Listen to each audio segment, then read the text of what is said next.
الشيطان الرجيم. بسم الله الرحمن الرحيم.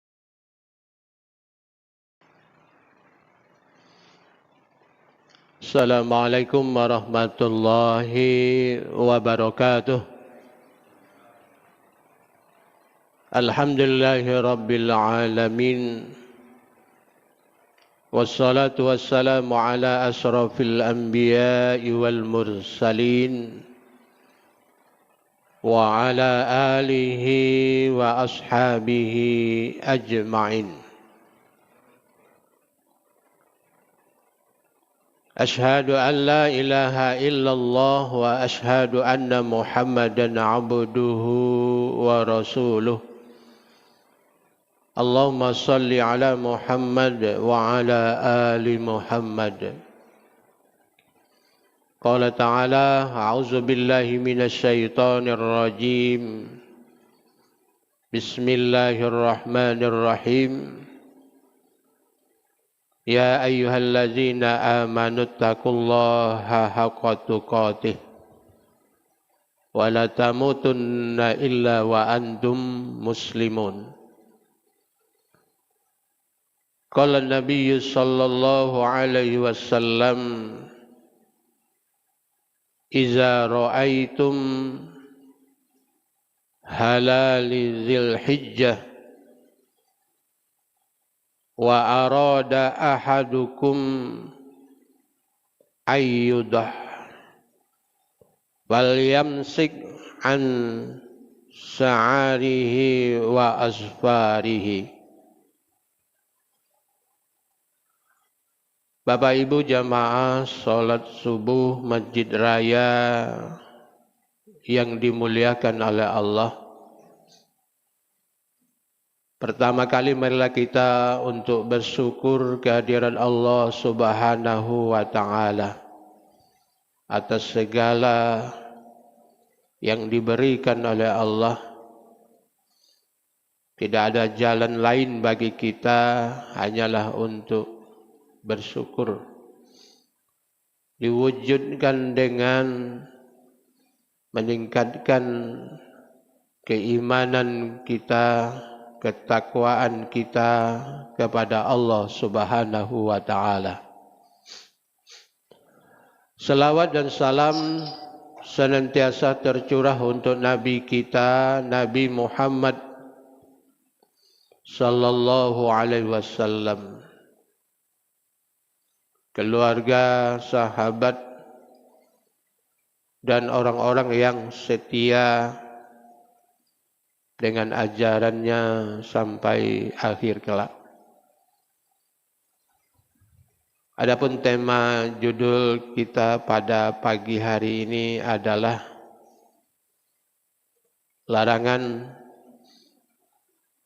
orang-orang yang sudah berkeinginan, berniat, yang sudah punya hewan kurban,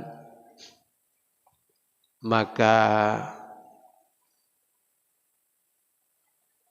menahan atau tidak memotong rambut atau kuku sampai penyembelihan hewan kurbannya. Di dalam hadis tadi saya bacakan, iza ra'aitum halali dzil hijjah, apabila kamu sudah melihat hilal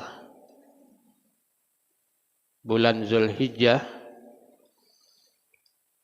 wa arada ahadukum ayyudahi,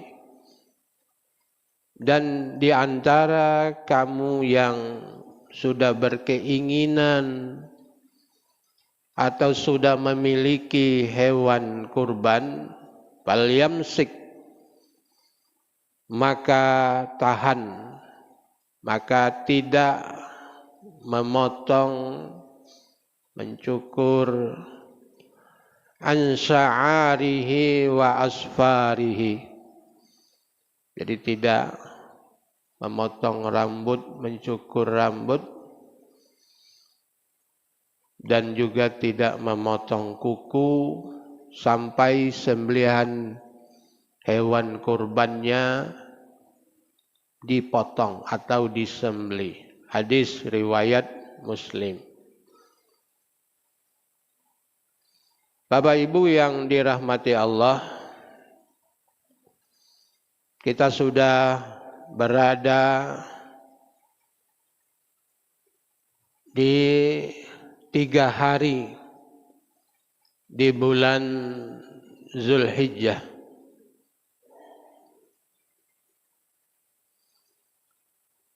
Bulan Zulhijjah adalah salah satu bulan yang mulia,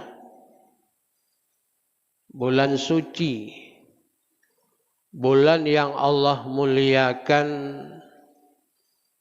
untuk orang-orang yang beriman. Bagi saudara-saudara kita yang ada kesempatan, mempunyai kesempatan di bulan ini, terutama adalah menunaikan ibadah haji. Merupakan momen yang sangat baik, yang tepat untuk lebih mendekatkan diri kepada Allah. Ya, bukan hanya sekedar ibadah ritual yang dilakukan satu kali seumur hidup, tetapi adalah ibadah dalam rangka mendekatkan, itu dipanggil oleh Allah, dipanggil untuk menunaikan ibadah, yaitunya ibadah haji ke Baitullah, ke tanah suci. Tanah suci cuma hanya ada sikok, hanya ada satu, tidak ada duanya.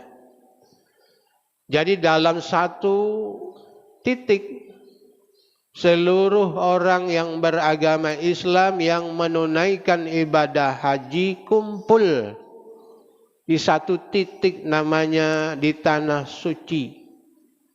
Nggak ada kumpul tempat-tempat lain, hanya di tanah suci dalam rangka menunaikan ibadah haji. Jadi wajibnya hanya sekali. Walaupun ada ngatu aku nila 10-20 kali menunaikan ibadah haji, wajibnya hanya 1 kali. Ya, wajibnya hanya 1 kali. Kemudian Bapak Ibu yang dirahmati Allah, bagi kita yang tidak menunaikan ibadah haji, nah, yang sudah mempunyai sembelihan hewan korbannya, nah, dalam hadis yang saya bacakan tadi, itu dilarang, ya, dilarang kita memotong rambut, kuku sebelum berkorban di 10 hari awal. Kalau kaget Bapak Ibu yang punya hewan korbannya dipotong hari Sabtu, kebetulan 10 Zulhijjahnya jatuh hari Jumat depan. Kalau motongnya besoknya atau hari Sabtunya, ya tunggu baik. Tunggu saja sampai sembelihan hewan kurbannya dipotong. Baru boleh memotong rambut, kuku. Ya.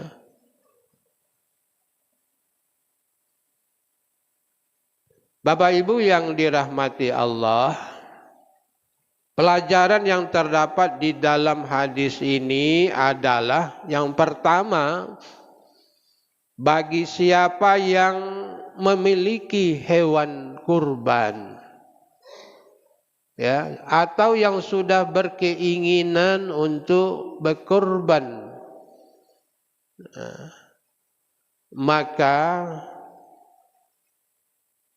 di bulan Zulhijjah, mulai dari tanggal 1 Zulhijjah, sekarang sudah tanggal 3, ya, dia janganlah memotong atau menahan diri, ya, untuk tidak memotong rambut, motong kuku,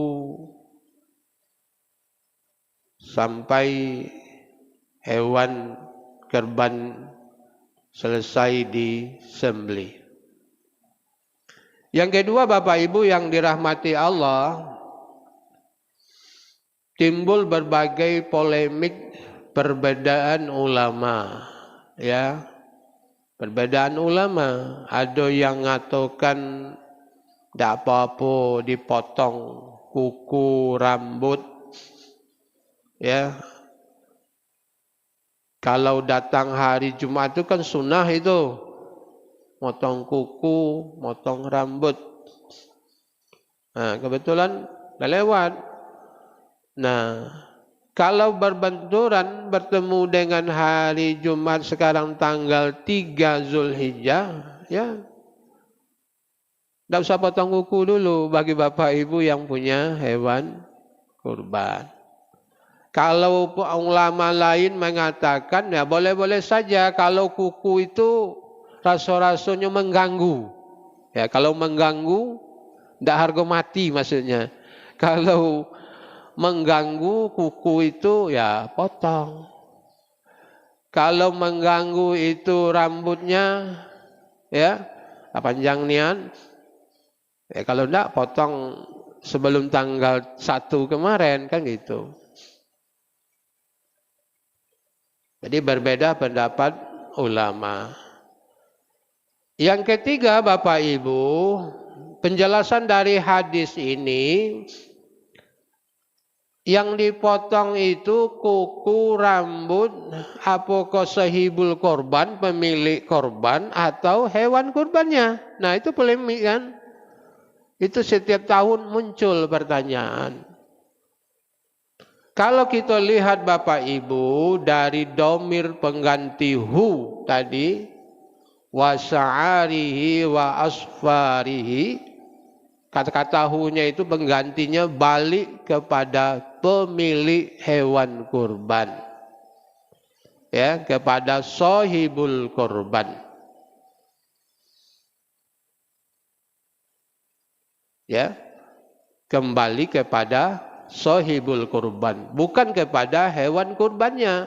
Walaupun sebagian orang ada mengatakan waktu beli hewan kurbannya itu ada di situ salon, tempat salon untuk dibagusi hewan kurbannya itu ada, ya, di pasar ternak itu macam-macam, kukunya dibaguskan karena ini adalah hewan sembelihannya yang terbaik, yang bagus, yang sehat. Nah, ini macam-macam. Tetapi menurut penjelasan ulama, jumhur ulama, yang lebih kuat itu adalah kembali kepada sahibul kurban, yang memiliki hewan kurban. Bapak Ibu yang dirahmati Allah,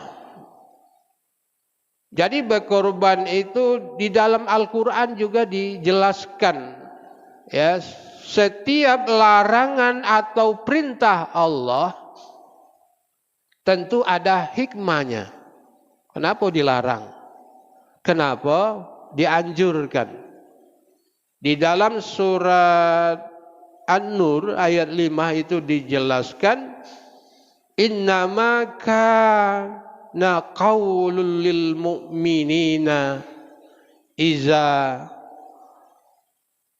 da'u ilallahi wa rasulihi. Sesungguhnya jawaban orang-orang yang beriman itu, kalau orang-orang yang beriman dipanggil oleh Allah untuk melaksanakan, untuk menjauhi larangan Allah, dia akan berkata wa qalu sami'na wa ata'na.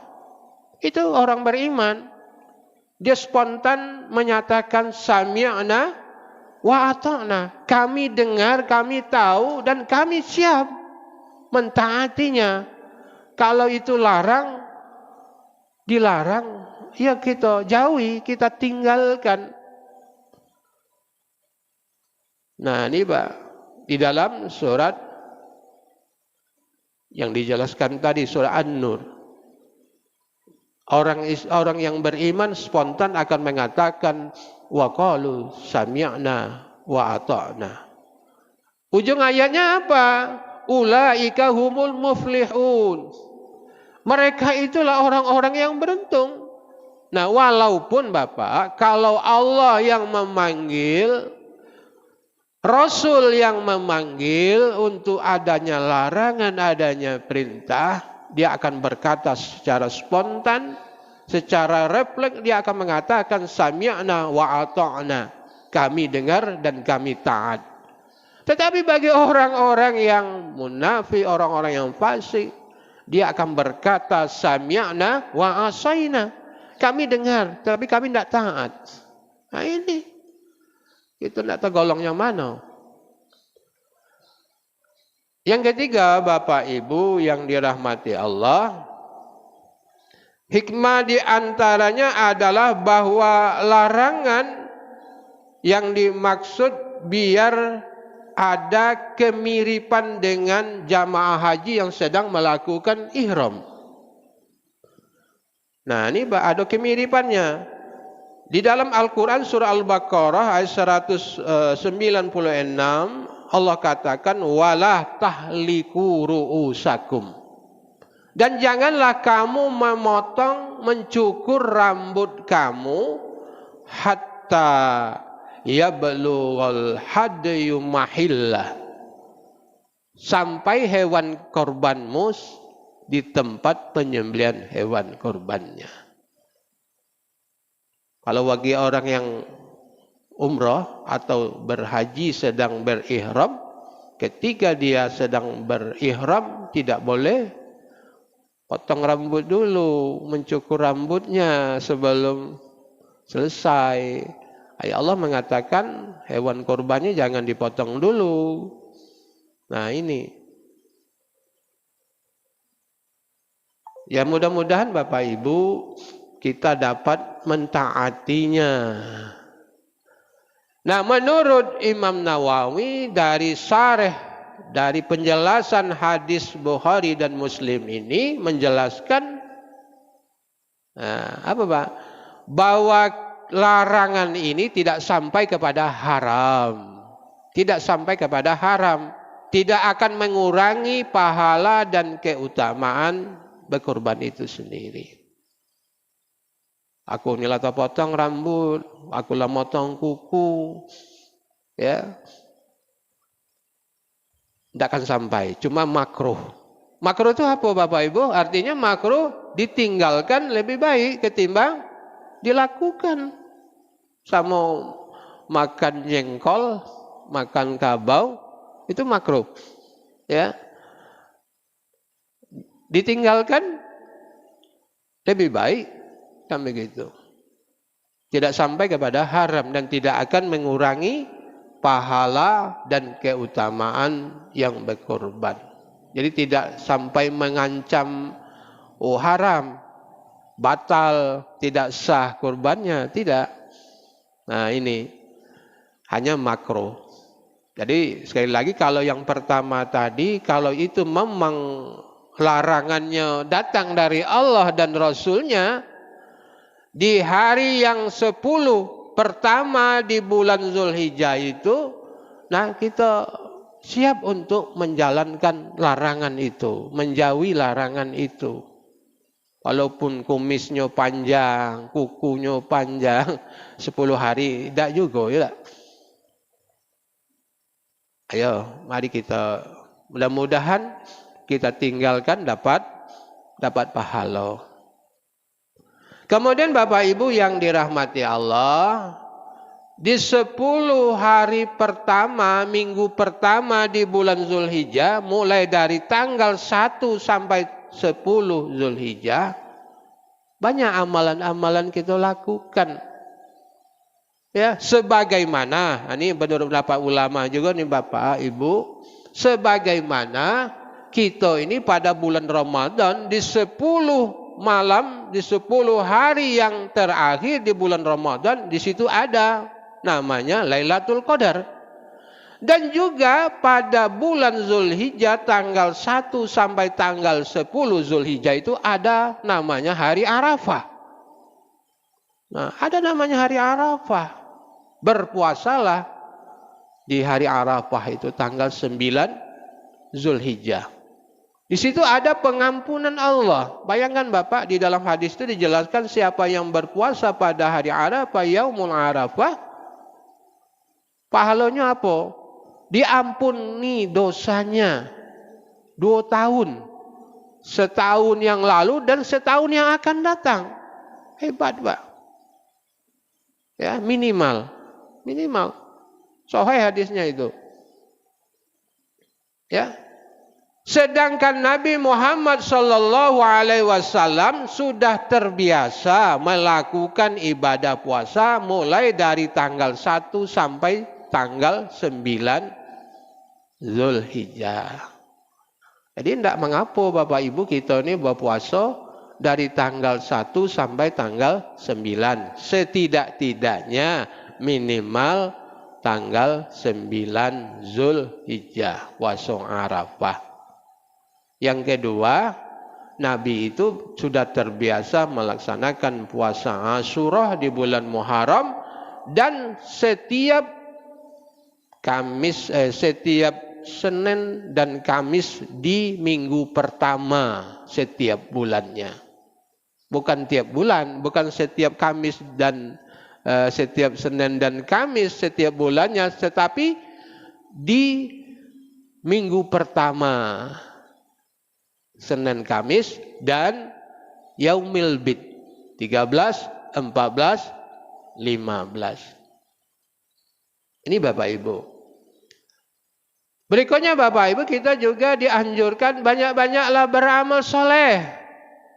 Seperti tadi, kita ini di 10 terakhir di bulan Ramadan itu mungkin kita bersungguh-sungguh untuk mendapatkan malam Lailatul Qadar. Begitu juga kita bersungguh-sungguhlah di 10 pertama di awal bulan Zulhijjah. Banyak-banyaklah baca Quran. Kok bisa kita di bulan Ramadan bisa selesai khatam 30 juz?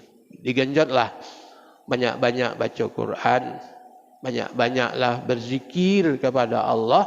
Bahkan di dalam riwayat itu menjelaskan bahwa Ibnu Umar dan Abu Hurairah sudah banyak-banyak dia berzikir, bertakbir, bertahmid, bertahlil mulai dari 1 Zulhijjah sampai hari Tasyrik.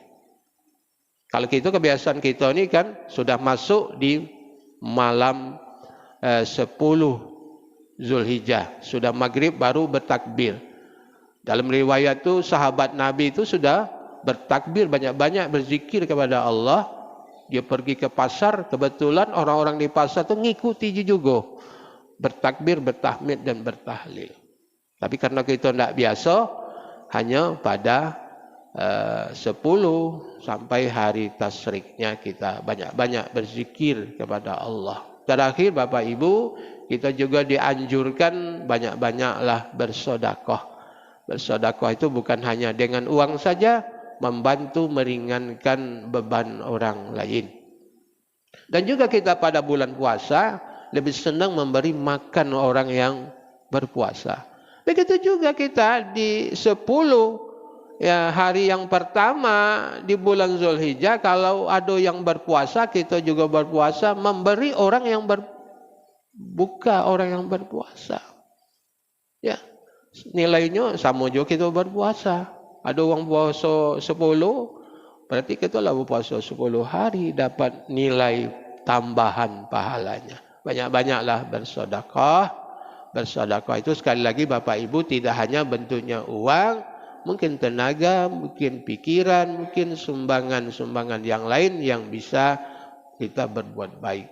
Artinya Bapak Ibu disuruh kita ini banyak-banyaklah berbuat baik, dan hindarkanlah diri kita dari berbuat jahat, berbuat buruk, berbuat dosa, berbuat maksiat. tetapi hiasilah kemuliaan bulan yang dimuliakan oleh Allah ini dengan kebaikan-kebaikan.